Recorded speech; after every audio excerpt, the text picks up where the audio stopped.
Ви благодарам на репликата, почитуван колега. Јас наеднапред ќе кажам што се случувало во минатото не знам, факт е дека имало вакви амандмани и убаво е да ги има и се додека не се реализира самиот проект, се додека не се реализира помошта кај граѓаните, нека ги има пак ваквите амандмани. Ме радува тоа што ви се допаѓа амандманот и верувам дека ќе изнајдете сила во вас и да го поддржите, можеби во овој случај. Жално е што сакам овде да напоменам, бидејќи спомнавте за работењето на општина Кисела Вода. Не знам колку сте запознаени, но убаво е да има субвенционирање. Но финансиската моќ на населението во Кисела Вода не е така голема како што е на некои други места надвор од Македонија. Луѓето се сиромашни и тие 30% намерно ги спомнав.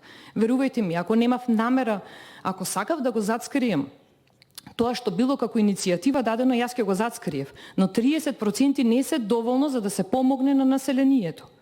Треба многу повеќе да се помогне и сметам дека сега финансиски може да им се помогне на населението во Кисела Вода. Ме радува што ја спомнавте темата за магарињата. Знаете што ми смета таму?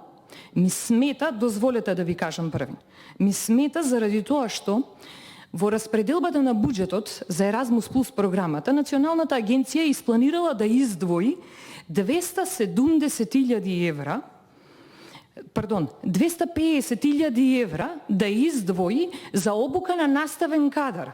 Пазете, обука на наставен кадар, каде што колегите, наставници ќе одат на обука, а 270.000 евра се издвоени за тренинг на магариња? Се извинувам што ве допрев со темата, ама жал ми е. Реплика пратеникот Вилковски.